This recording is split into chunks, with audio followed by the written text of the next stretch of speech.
रातिको 9 बजेको छ। आउँदा आउँदै राति भयो। 8 बजा थियो यहाँ आइपुग्दाखेरि। अनि अलि मजाले ठाउँ हेर्न पनि पाइएन। यो पञ्चकोट, बागलुङको पञ्चकोटनिर एउटा राम्रो ठाउँ रहेछ, थोरै तलपट्टि।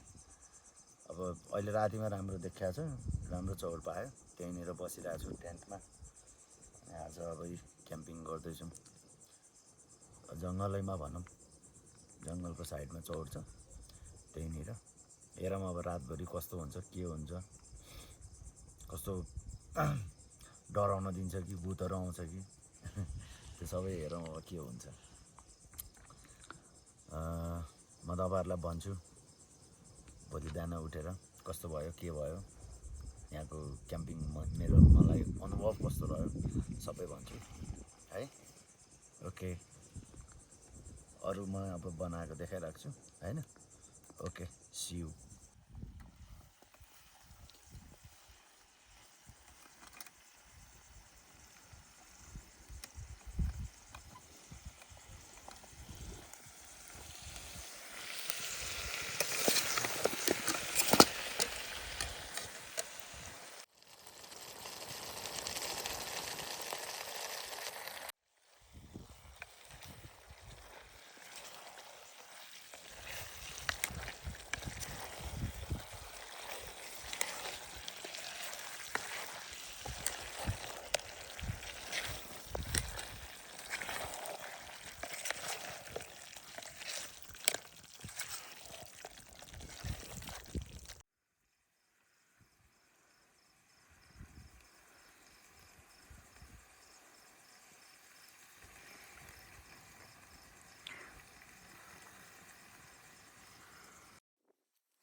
पानी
मर्निङ सबैजनालाई। अहिले चाहिँ 6:30 भएको छ बिहानको। उठ्न त 5 बजीतिर उठेको थिएँ। उठेर मजाले टेन्टभित्रै बसेर, अलिकति चिसो थियो, हावा पनि चलिरहेको थियो, त्यसैले टेन्टभित्रै बसेर आनन्दले सनराइज हेरेँ। रमाइलो भयो, मजा आयो। अनि अहिले चाहिँ आगो बालेर तातो पानी तताएर अनि तातो पानी र आगो बाल्दैछु। चिसो भएछ, दाउराहरू सबै बल्नलाई अलिकति गाह्रो मानिरहेको छ। अनि हिजो रातिको अनुभव चाहिँ त्यही हो, हावा एकदम धेरै चलेको थियो। बेला बेलामा टेन्ट उडाउला जस्तो पनि भयो। राति 2-3 चोटि उठ्नु पऱ्यो। अनि राति चाहिँ अनि जङ्गली जनावरहरूको आवाज मजाले सुनिएको थियो। जङ्गली जनावर भन्नाले अब ठुलो जनावरहरू त होइन, सानो स्यालहरू, बनकुखुराहरू, यताउतिको आवाज चाहिँ मजाको सुन्यो। अनि अब जङ्गलको छेउ छ।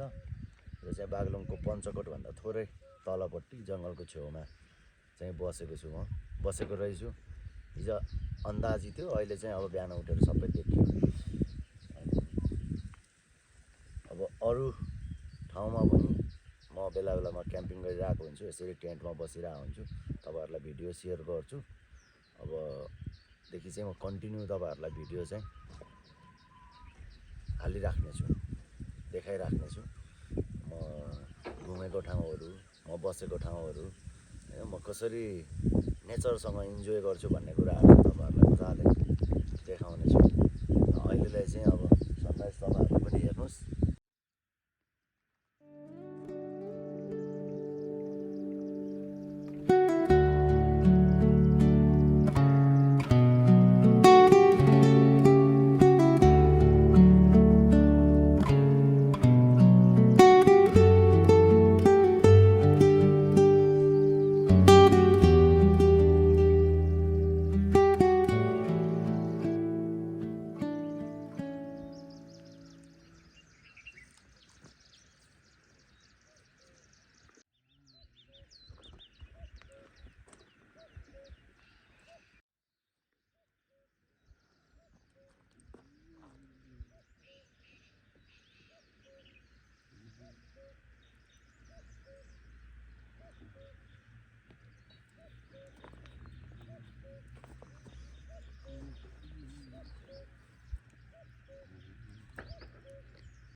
Yun